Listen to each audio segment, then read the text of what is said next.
बिस्मिल्लाहिर्रहमानिर्रहीम अस्सलाम वालेकुम जी बच्चों, कैसे हैं आप लोग। अच्छा जी बच्चों, आज हमने ये चैप्टर नंबर 9 को शुरू करना है और इसका टाइटल है सिमिलर फिगर्स। फिगर्स कहते हैं मुख्तलिफ तरह की शक्लों को, जैसे ट्रायंगल होती है, रेक्टेंगल है, मुख्तलिफ तरह की शक्लें, मुसल्लसें, मुस्ततील उर्दू में इसको कहते हैं।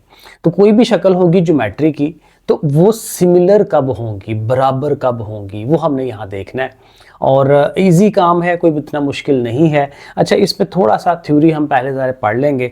एक तो पहले उसने इंट्रोडक्शन में ये बताया हुआ है कि एक यूक्लिड हमारे एक मैथमेटिशियन थे, ग्रीक, पुराने ग्रीक के यानी कि यूनानी, ठीक है। तो उन्होंने बुनियादी तौर पे ये जो ज्योमेट्री है ना, ज्योमेट्रिकल जो फिगर्स होती हैं, ये हमारे लिए बना कर दी थी। यही जो ट्रायंगल्स हैं और इनके जो लॉज वगैरह हैं, कवानीन हैं, कि किस तरह से ये आपस में बराबर होती हैं, कैसे नहीं होती, ये बुनियादी तौर पे कहाँ से स्टार्ट हुआ था, यूक्लिड, यूनानी जो हमारे मैथमेटिशियन है वहाँ से। तो ये थोड़ा सा उसने इंट्रोडक्शन उसका दिया हुआ है। अब असल काम ये है जो हमने पढ़ना है, सिमिलैरिटी ऑफ पॉलीगॉन। अब यहाँ देखिए, पॉलीगॉन को समझने की ज़रूरत है। पॉलीगॉन बेसिकली ये होता है कि ये दो से ज़्यादा साइडों वाली एक फिगर होती है। दो से ज़्यादा साइडें होंगी, यानी 3 हो सकती हैं, 4 हो सकती हैं। जब 3 साइडें होती हैं तो आपको पता है ट्रायंगल बनती है, और ये बंद फिगर होती है, ये भी याद रखना है।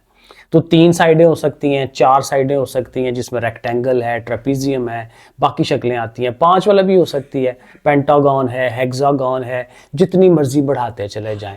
तो पॉलीगॉन बेसिकली क्या होगा कि 2 से ज़्यादा साइडों वाली जो बंद शक्ल है, उसको हमने पॉलीगॉन का नाम देना है। पहली बात तो ये। अब इनकी आपस में सिमिलैरिटी है कि किस तरह से ये एक जो है दूसरे की तरह लग रही हो।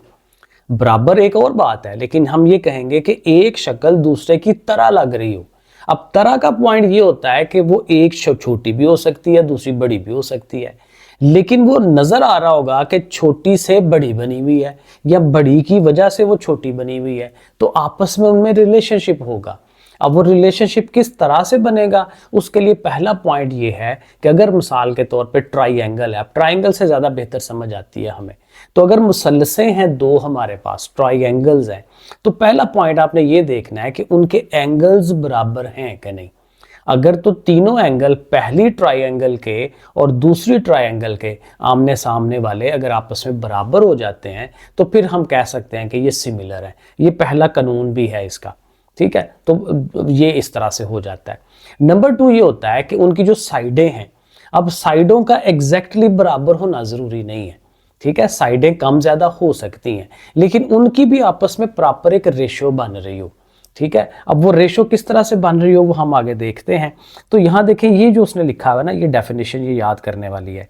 2 पॉलीगॉन्स आर सिमिलर, सिमिलर कब होंगी, इफ देयर कॉरस्पॉन्डिंग एंगल्स, आमने सामने वाले जो जाविये हैं, एंगल्स हैं, आर इक्वल, वो बराबर हो जाएं, and the corresponding sides are proportional, कि जो साइडें हैं वो एक का दूसरा प्रोपोर्शनल हो, यानी एक साइड को ज़रब दे के, दुगना करके, 4 गुना करके वो दूसरी चीज़ निकल सकती हो, या उसको किसी नंबर से डिवाइड करें तो वो दूसरी चीज़ आ सकती हो। तो एक साइड दूसरी साइड पे डिपेंड कर रही हो। बराबर भी हो सकती हैं, ये भी कोई इशू नहीं है, बराबर भी हो सकती हैं, लेकिन ये है कि एक से दूसरी बन सकती हो, इसको हम प्रोपोर्शनल कहते हैं। एंगल्स का एग्जैक्टली बराबर होना ज़रूरी है, ठीक है, फिर वो सिमिलर होंगी।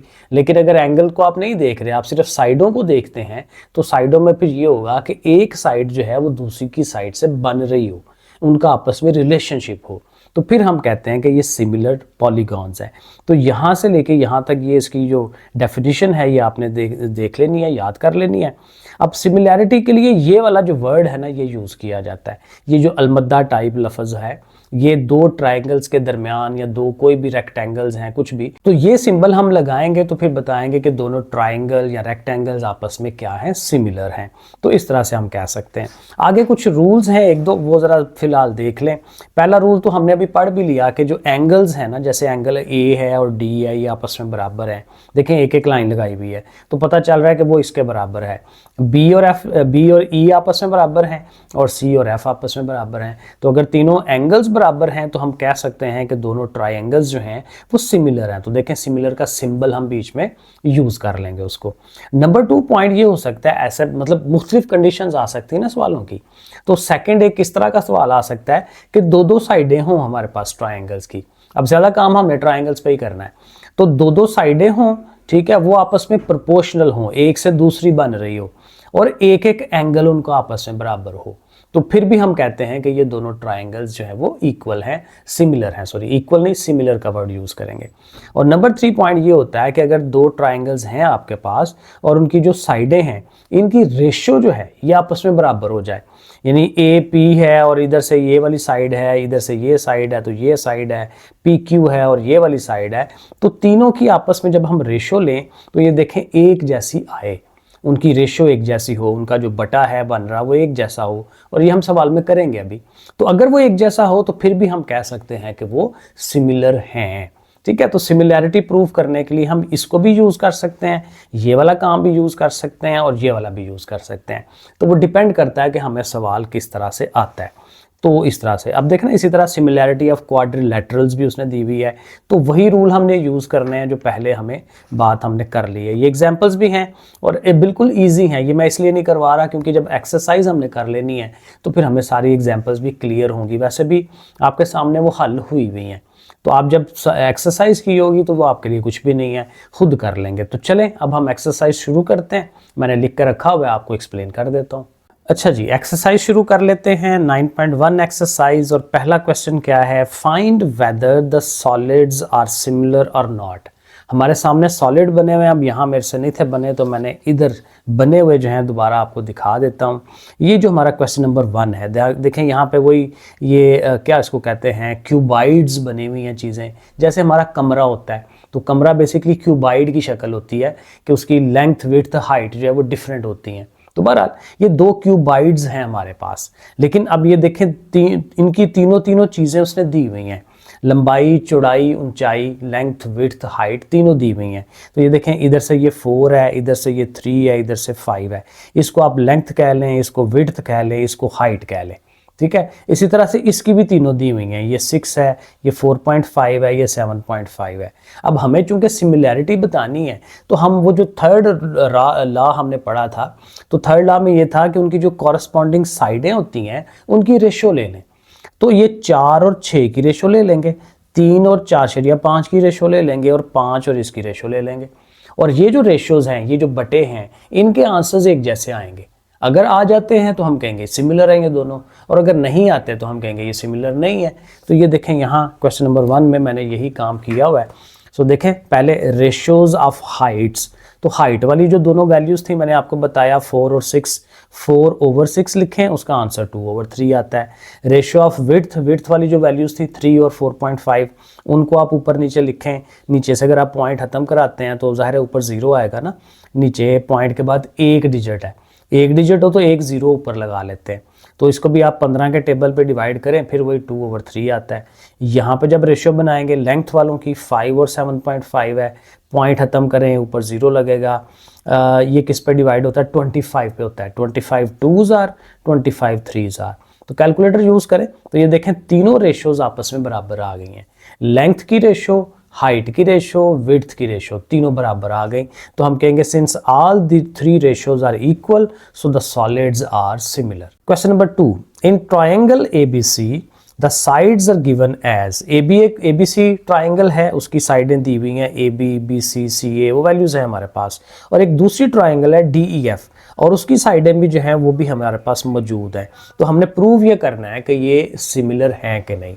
तो इनकी डायग्राम मैंने ये बनाई है, आई थिंक बनी होगी सवाल के अंदर, हाँ बिल्कुल सवाल के अंदर उसने सारी बनाई हुई है, ठीक है। तो आप उसको सामने रखें अपनी बुक को, और मैंने भी ज़ाहिर सामने बना दी हैं। तो इस तरह से करके उसकी ट्रायंगल्स बनी हुई हैं।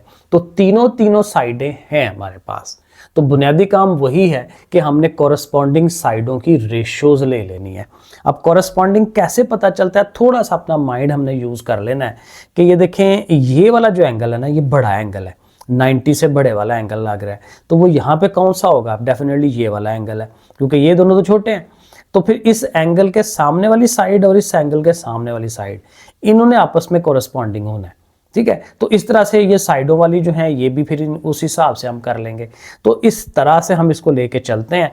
तो इनकी रेशियोज पहले देखें, A B over E D लिखा है, ये ए बी और इधर से ये ई डी, देखें ना ये ऐसे टेढ़ी और ये वाली, तो ये इनकी आपस में रेशियो हो जाएगी ए सी और एफ डी की। AC हमारी ये देखें, ये वाली और ये FD, देखना इस एंगल के सामने वाली ये FD और इस एंगल के सामने ये AC। तो AC और FD की रेशियोज़ को हम रखेंगे और फिर BC और EF जो तीसरी साइड रह गई है। तो बस वैल्यूज़ आपने लगानी है और इनको थोड़ा सा हल करना है। मैंने फिर वही किया है, पहले तो यूनिट मैंने ख़त्म की है ना, सेंटीमीटर्स ख़त्म कर दें और फिर ये जो पॉइंट है ख़त्म कराएं, पॉइंट ऊपर 0 लगाएं और इसको डिवाइड कराएं कैलकुलेटर में, देखें क्या आता है, 4/7 आएगा। यहाँ इनको भी डिवाइड करें, 3 के टेबल में डिवाइड होता है और इसको भी पॉइंट है तो 2 0 फिर ऊपर लगाने पड़ेंगे ना। 75 है, 2 नंबर्स हैं ना, 2 डिजिट हैं तो 2 ज़ीरोज़ ऊपर लगाएं। तो इनको भी जब आप कटवाते जाएंगे ना तो वो भी 4/7 ही आना है। ठीक है, वही बात है, अच्छा कैलकुलेटर होना तो ये सारा काम खुद ही कर देता है, कटवाने का आपको खुद नहीं करना पड़ता। तो अल्टीमेट काम ये आया कि तीनों के जो आंसर्स हैं रेशोज़ के वो एक जैसे आ गए। तो फिर पहले क्वेश्चन की तरह हमने कह देना है कि since all 3 ratios are equal so the triangles are similar. Third वाला question, in the given figure triangle ABC and triangle DEF ये पहले से ही सिमिलर हैं। उसने पहले से बता दिया कि ये दोनों सिमिलर है। AB दिया हुआ है, AC दिया हुआ है, BC दिया हुआ है, ये वैल्यूज़ हैं हमारे पास। तो कहता है इन ट्राइंगल DEF DE दिया हुआ है, DF और FE ये 2 चीज़ें हमें फाइंड करनी है। तो DF देखें कहाँ पे है जी, DF है ये D और ये F, ये वाली साइड हमें चाहिए। ठीक है, और EF चाहिए, EF ये वाली साइड चाहिए। तो बात वही है जो अभी हमने पिछले 2 सवालों में किया कि हमने उनकी कॉरस्पॉन्डिंग साइडों की रेशियो ले लेनी है। तो यहाँ पे भी देखें ये एंगल बन रहा है ना ये वाला, तो उसके सामने वाली साइड ये है, तो ये एंगल 90 ऑलमोस्ट बन रहा है, तो उसके सामने ये, तो ये FD और ये AC की रेशियो बनेगी। देखें FD की और AC की रेशियो बनाई है, बाकी उनको भी आपके सामने वो रेशियो बनी हुई है। ED और AB की बननी है, ये ED और ये AB, ज़ाहिर है वो दोनों इसी तरह लेंथ है। ठीक है, जैसे वो सामने नज़र आ रही हैं और उसी तरह ये वाली साइड जो है वो इसके हो जाएगी। तो ये तीनों की रेशियोज़, अब ये जो 2 फाइंड करनी है ना FD और ये EF, उनका नाम हम रख लेते हैं, वो X है जी, वो Y है। तो देखें उसकी जगह पे फिर X रख देंगे। AC की वैल्यू है हमारे पास, वो हम सवाल में से उठाएंगे। ED की वैल्यू भी है, वो आपने ध्यान से क्वेश्चन में से निकालती जाना है। AB की वैल्यू भी है। EF फाइंड करना है, उसको Y कह लिया है, इस वाले को हमने X कह लिया था ना। और नीचे जो हमारा BC है उसकी वैल्यू भी गिवन है। तो वैल्यूज़ एक दफ़ा लगा लेनी है। अब यहाँ जब वैल्यूज़ पुट कर लेंगे ना तो अब हमें X और Y फाइंड करना है। तो पहले इसको छोड़ दें, इन दोनों को देखें कि इसको और इसको इक्वल रखें और वहाँ से आप X निकाल सकते हैं। तो X/20 और 6/12 वो लिख लिया। 20, अब जाहिर है कि ये कटवा सकते हैं, 6 1s are 6, 6 2s are 12, तो 1/2 और 20, और चूंकि X फाइंड करना है तो 20 इधर डिवाइड हो रहा है, उधर जाके मल्टीप्लाई की शक्ल में आ जाएगा, ऊपर आ जाएगा। तो 20/2 2 के टेबल में डिवाइड करें तो 10, X की वैल्यू 10 मिल गई। अब आपने इस वाली पार्ट को ले लेना है, यानी 6/12 इज इक्वल टू Y/16।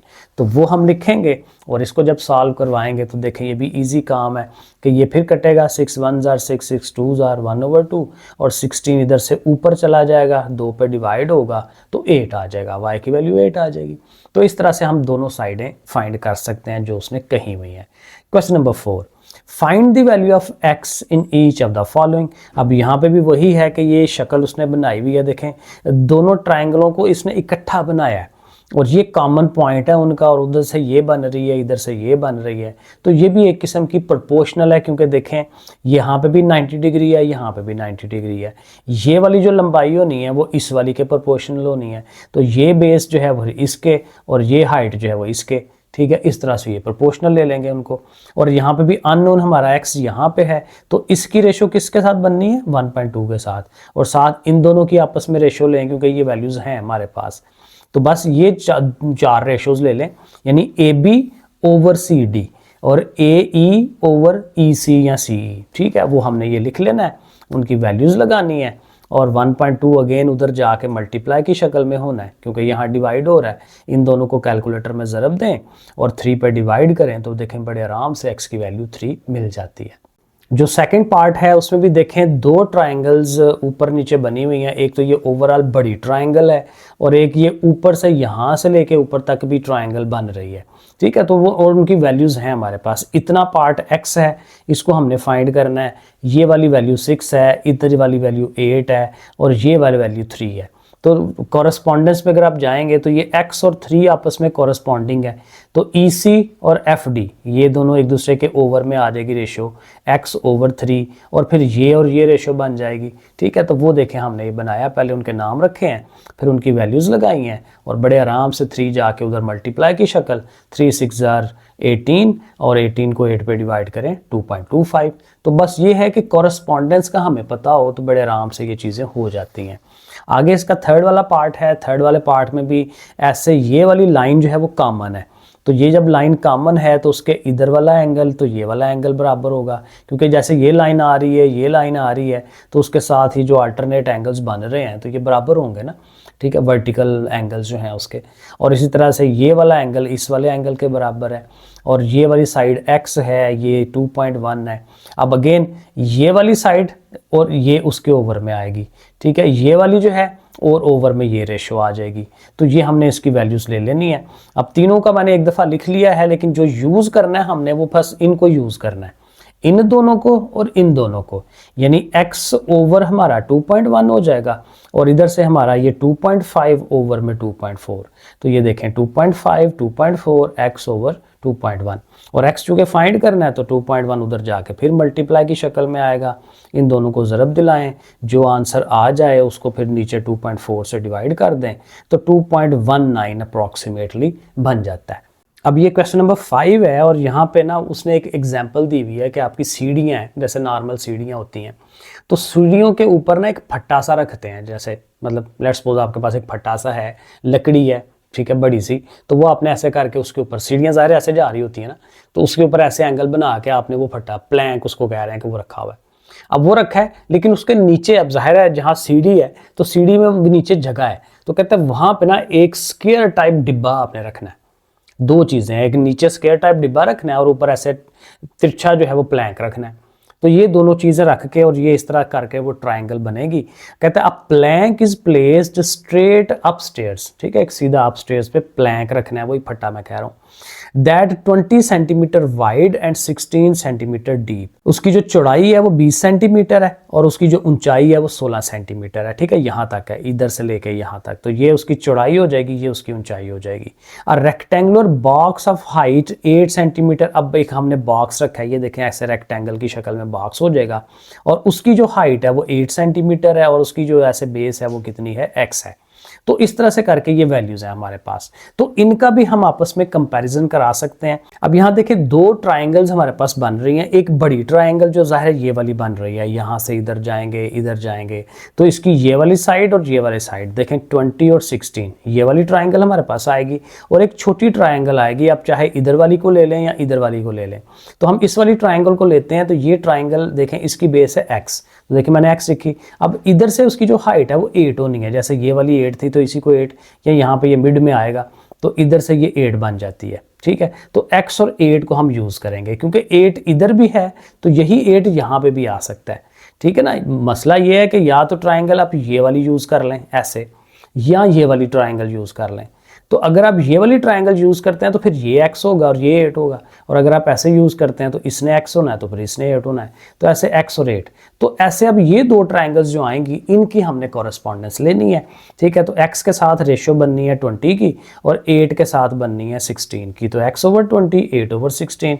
अब अगेन 20 उधर जाके मल्टीप्लाई की शक्ल में, और इनको आप डिवाइड कर लें, 8 1 जार 8 8 2 जार 16, और फिर 2 के टेबल में इसको डिवाइड कर लें, 2 10 जार, तो देखें x की वैल्यू हमें मिल गई कि वो कितना है, 10 है। Question number 6, a man who is 1.8 metre tall, एक बंदा है उसकी हाइट है 1.8 मीटर, कास्ट अ शैडो, उसका साया पड़ रहा है कितना, 0.76 मीटर इन लेंथ, ज़ाहिर ज़मीन के ऊपर पड़ेगा।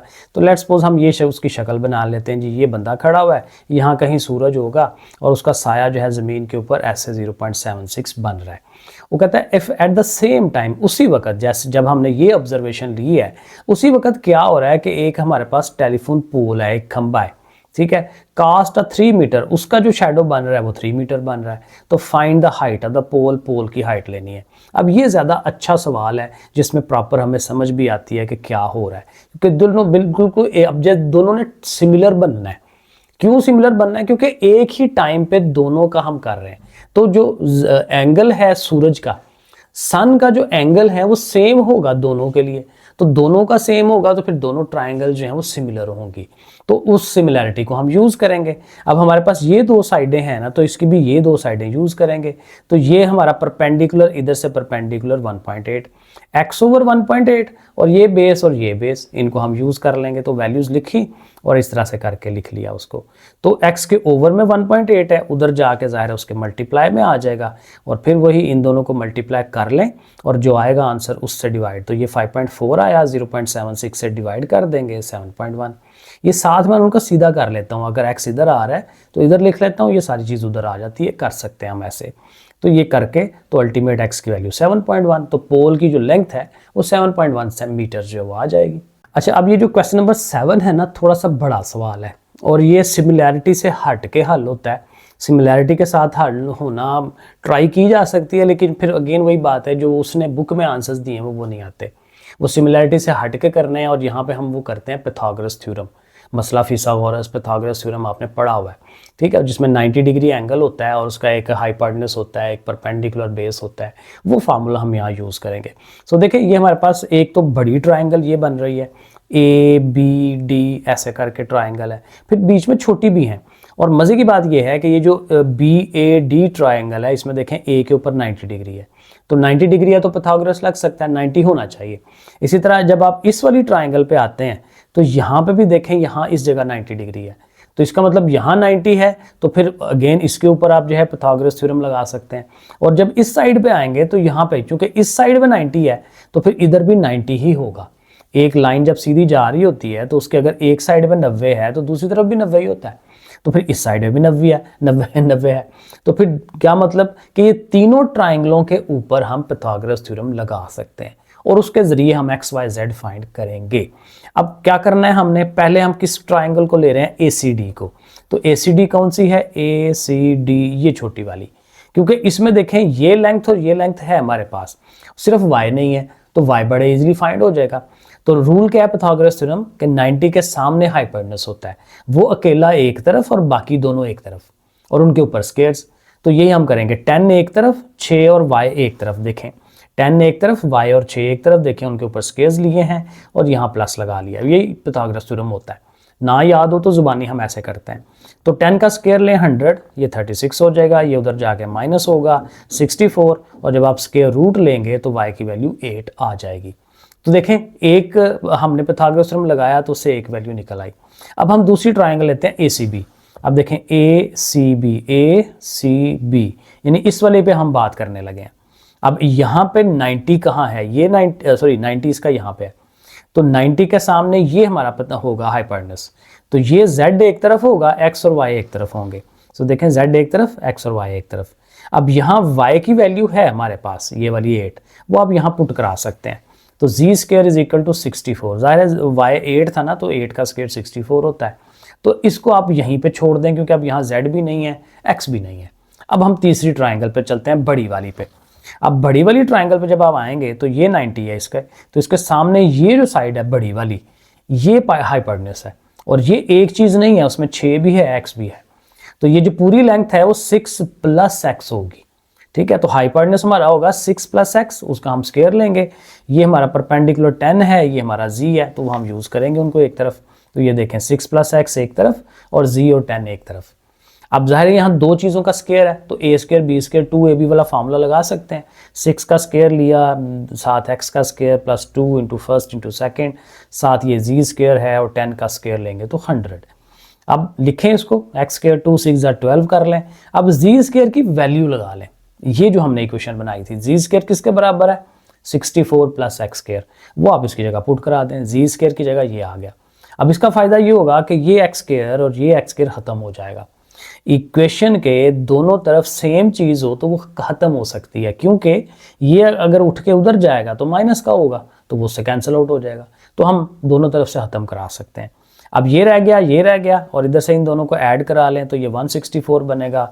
36 ने जाके माइनस होना है, दायरे जैसे आता है, माइनस होके ये आ गया। आप 12 पे उसको डिवाइड करें तो 32/3, चूँकि पीछे आंसर उसने इस शक्ल में दिया हुआ है, तो वो जैसे लिखते हैं ना 32 लिख के अंदर और 3 पे डिवाइड करके, वो बच्चों वाला काम, सहीयों वाला काम जो है वो इस तरह से हमें उसको आंसर दे देना है। अब ज़ाहिर है ये जो वैल्यू आई है ये वाली या ये वाली, उसको हमने पुट कराना है इधर, क्योंकि हमें जी भी तो चाहिए, तो एक्स की जगह ये वैल्यू लगानी है, तो एक्स की जगह ये 32/3 पुट करा दें। अब इसका ज़रा स्केयर लें एक दफ़ा, फिर इसका एलसीएम 9 ऐसे ही रहेगा, 9 64 ये साथ ये दोनों ऐड हुए, ऐड होके ओवर में ये 9 आ गया। अब चूंकि ये जी स्केयर था तो स्केयर रूट लें दोनों तरफ, तो 1600 का 40 होता है, इसका 3 होता है, और अगेन जब आप 3 पर डिवाइड करेंगे 40 को ऐसे रख के, तो ये 13 कंप्लीट 1/3 आंसर बनेगा, जो कि पीछे उसने बुक में दिया हुआ है। तो ऐसे करके 3 पाइथागोरस थ्योरम लगा के हमने एक्स वाई जेड के आंसर्स लेने हैं। लो जी, क्वेश्चन नंबर 8 है, यहाँ क्या करना है, कहता है draw an isosceles trapezoid ABCD। Draw करना है, यहाँ पे शक्ल बनानी है, और ये मैंने बनाई है नीचे। ट्रेपेजॉइड बनाना है, लेकिन किस तरह का, उसका नाम होना चाहिए ABCD। देखें मैंने ABCD नाम उसका रखा, ठीक है, जो जो वो कह रहा है वो हमने करना है ना। वेयर AB और CD पैरेलल होने चाहिए, तो देखें AB और CD पैरेलल है, बिल्कुल ठीक है, हमने सही बनाया। And AB is greater than CD, AB को बड़ा होना चाहिए CD से, तो बिल्कुल ठीक है, AB को हमने बड़ा रखना है, CD को छोटा रखना है, वो हमने ऐसे बना लिया। Draw diagonals AC and BD, तो डायगोनल्स भी बनाए, डायगोनल होता है दो कोनों को आपने मिलाना होता है, तो ये डायगोनल्स भी हमने बना लिए, ठीक है जी। इंटरसेक्टिंग एट पॉइंट E, जहाँ पे ज़ाहिर कट कर रहे हैं उस पॉइंट को हमने क्या नाम रख दिया, E नाम रख दिया, ठीक है, ये भी सही है, यहाँ तक तो ओके हो गया। फिर आपने क्या करना है, प्रूव दैट के ट्राइंगल ABE, ये जो ABE, ये जो नीचे वाली ट्राइंगल है ना ये वाली, और ये जो ऊपर ट्राइंगल बन रही है CED, कहता है ये सिमिलर हैं, ये प्रूव करके दें। अब तो आधा काम तो सवाल का ये था कि आप ये डायग्राम बनाएं, जो कि ज़ाहिर इजी काम है, बना लेते हैं, बन गई, ठीक है। अब हमें प्रूव करना है, अब साथ साथ उसकी इंफॉर्मेशन भी साथ देते जाना है, क्योंकि बना तो लिया लेकिन क्या काम हुआ है वो भी ज़रा एक दफ़ा तो उसको साथ कह देते हैं। AB और CD पैरेलल हैं, ठीक है, वो हमने उसने कहा था, हमने उसको करके दिया है। AD और BC इक्वल है, AD और BC इक्वल है, क्यों इक्वल है, क्योंकि उसने कहा था आइसोसेलेस होना चाहिए। आइसोसेलेस का मतलब होता है एक साइड कम से कम ज़रूर बराबर हो, ठीक है ना, तो ये वाली साइड जो है ये और ये बराबर होनी चाहिए, तो ये हमने उसको बराबर कर लिया, तो ये हो गया। फिर हो गई आइसोसेलेस ट्रेपेजॉइड हो गई, क्योंकि इसकी प्रॉपर्टी यही है कि ये पैरेलल हो और ये दो साइडें उसकी बराबर हो, और साथ ये भी है कि AB CD से बड़ा होना चाहिए, वो भी हमने उसको करके दिया, ठीक है। अब डायगोनल्स बनाए हमने AC और BD, वो E पे इंटरसेक्ट कर रहे हैं, और हमने प्रूव करवाना है कि ट्राइंगल ABE और CDE आर सिमिलर, जो मैंने आपको बताया कि ये वाली नीचे वाली और वो सिमिलर होनी चाहिए। अब उसके लिए कुछ हमने आर्गुमेंट्स देने हैं, कुछ उसको बातें बतानी है। सिंस, अब ये प्रूफ है उसका, since AB and CD are parallel and parallel lines give equal angles, जो लाइनें एक दूसरे के पैरेलल जा रही हूँ ऐसे ऐसे, तो जाहिर है जो एंगल ये ऊपर वाली ने बनाना है वही नीचे वाली ने बनाना है, दोनों के एंगल सेम है, एक्स एक्सिस के साथ एक जैसा एंगल बना रहे हैं, तो उसके साथ जो भी साइडें हैं तो उनके साथ एंगल भी उनके सेम बनेंगे। तो इसका मतलब फिर ये होगा कि angle ABE is equal to angle CDE। अब ABE कौन सा है वो जरा देखना पड़ेगा आपको, ABE यानी ये वाला जो एंगल है, ये वाला एंगल बराबर होगा किसके, CDE के, CDE ये वाले एंगल के। ये जरा गौर करिएगा, ये एंगल और ये एंगल बराबर है, क्यों, क्योंकि देखें ये एक सेम लाइन जा रही है ना सीधी, उसी लाइन के एक उस तरफ एंगल है, एक इस तरफ एंगल है, जिनको हम कहते हैं अल्टरनेट एंगल्स। ये आपस में बराबर होते हैं अल्टरनेट एंगल्स। क्यों बराबर होते हैं, क्योंकि देखें उनके साथ ये जो लाइन बनी हुई ना ये वाली, और ये जो लाइन बनी हुई है ये पैरेलल है, और इस वजह से फिर ये जो बीच में लाइन जा रही है उसके जो इधर उधर एंगल बनेंगे ये आपस में बराबर होते हैं, ये लॉ है, कानून है, ठीक है। लाइनें पैरेलल हों और उनमें बीच में ऐसे ट्रांसवर्सल लाइन जा रही हो तो उनके जो दो एंगल्स होते हैं ये क्या होते हैं, बराबर होते हैं, अल्टरनेट एंगल्स कहते हैं उनको। तो पहला हमने उसको ये बता दिया कि भाई ये दो एंगल्स आपस में बराबर हैं, इसको इक्वेशन नंबर 1 कह दें, अल्टरनेट एंगल साथ लिख दें, ठीक है। तो ये पहला हमारा प्रूफ का पॉइंट आ गया कि उसके दो एंगल्स आपस में बराबर हैं। फिर आगे क्या करना है, vertical opposite angles are equal. अब देखें वर्टिकल ऑपोजिट, अब यहाँ E के ऊपर जो पॉइंट इधर पे जो ये वाला एंगल बन रहा है और जो ये वाला एंगल बन रहा है इसको कहते हैं वर्टिकल ऑपोजिट, एक दूसरे के ऑपोजिट हैं और वर्टिकल हैं, ऊपर नीचे हैं। क्योंकि ये देखें ये लाइन दोनों सेम लाइनें हैं, उस साइड पे भी उस साइड पे भी, तो इसलिए ये दोनों एंगल्स बराबर होंगे। लेकिन ये एंगल क्या लिखते हैं, AEB, क्योंकि ए से चल के ई पे आएंगे, ई से फिर हम आएंगे बी की तरफ। इसी तरह सी ई डी, ऐसे हमने इन एंगल्स का नाम रखना है। एंगल ए ई बी, क्योंकि जो जहां एंगल बन रहा हो ना वो मिडल में होता है, ठीक है। ई पे एंगल बन रहा है, यहाँ बी पे बन रहा था, डी पे बन रहा था, तो उसको मिडल में रखना होता है जिस जगह पे एंगल बन रहा हो। तो इसलिए ये दोनों एंगल्स भी बराबर हो गए। तो दो एंगल हमने बराबर ले आए हैं, और ये थ्योरम है कि जब आपके पास ट्राइंगल्स हों और उनके दो दो एंगल्स आपस में बराबर हो जाएं, तो फिर डेफिनेटली तीसरा भी तो बराबर ही होना है। अब मिसाल के तौर पे एक 40 है, उसका भी 40 है, इसका 50 है, उसका भी 50 है, तो 40 और 50 कितने होते हैं? 90। तो पीछे जो एक रह जाना है वो भी 90 होना है। यानी दो एंगल्स अगर बराबर हो जाएं तो तीसरा एंगल भी बराबर होता है। और शुरू में हमने पढ़ा था कि जब तीनों एंगल्स बराबर हो जाएं तो फिर दोनों जो ट्राइंगल्स हैं वो फिर क्या होंगे? सिमिलर होंगी। वो हमने पीछे पढ़ा था। तो यहाँ पे हम लिखेंगे since two pair of angles are equal so triangles are similar, कि दोनों ट्राइंगल जो हैं वो अब सिमिलर हो गई हैं। तो triangle A B E is similar to C D E, दोनों आपस में बराबर है। तो जो उसने प्रूव करने के लिए कहा था वो भी हमने कर दिया। दूसरा काम हमने कर दिया। तीन काम है इसके अंदर। अब तीसरा काम ये है कि अननोन एक्स हमने फाइंड करना है, यानी ये जो सी ई है, अब उसने वैल्यूज दी हुई हैं, ए बी 8 है, सी डी 4 है, ए 3 है, तो सी ई फाइंड करें। अब देखें ये जो उसने वैल्यूज दी हुई है ना वो मैंने यहाँ लिख दी हैं, क्योंकि लिखी होंगी तो ज़्यादा समझ आएगी। ये ए बी की वैल्यू उसने 8 सेंटीमीटर दी हुई है, सी डी की वैल्यू 4 सेंटीमीटर दी हुई है, ए से लेके ई तक जो डिस्टेंस है वो 3 सेंटीमीटर है, और ये जो ई से लेके सी तक का जो डिस्टेंस है ये हमें फाइंड करना है। तो चूंकि ट्राइंगल्स आपस में बराबर हो गई हैं तो बड़ा इजी काम है कि ये रेशो ओवर में ये रेशो कर लें, और ये वाली रेशो ओवर में ये रेशो कर लें, ठीक ना। A B over C D, A E over E C, वो हम लिखेंगे ऐसे करके, उनकी रेशो बनाएंगे, वैल्यूज लगाएंगे और बस एक्स फाइंड कर लेंगे। एक्स क्रॉस मल्टीप्लाई कर लेना, एक्स चला जाएगा 8 के पास, 8x 4 3 12, और 8 ने जाके जब डिवाइड करना है तो x की वैल्यू हमें 1.5 मिल जाएगी। तो ऐसे करके हम फिर ये आंसर दे देते हैं। और ये लास्ट वाला क्वेश्चन है, इस क्वेश्चन में थोड़ी सी गड़बड़ है हमारे आंसर में और जो बुक के पीछे आंसर है, क्योंकि बनता नहीं है उस तरह से, लॉजिक नहीं बनती, वो किसी तरह से नहीं आता। तो मेरा ख्याल है बुक वाला आंसर गलत है। अब जरा पढ़ के देखिएगा। A regular dodecagon has its side lengths decreased by the factor this one. अब देखें रेगुलर डॉट कैगन होती है जिसकी 12 साइडें होती हैं। पहले तो ये याद रखना है, 12 साइडों वाली जो शक्ल है वो डॉट कैगन है, और वो रेगुलर है। रेगुलर का मतलब कि तमाम वो जो 12 साइडें हैं वो एक जैसी हैं, लेंथ उनकी सबकी आपस में बराबर है, ठीक है। वो साथ लिख भी लेंगे। 12 साइडेड पॉलीगॉन है, ऑल साइडेड और एंगल्स हैं उसके इक्वल है, ठीक हो गया। अब करना क्या है कि उसकी जो एक साइड है उसको डिक्रीज करना है, कम करना है। कितना? Bye the factor of this one.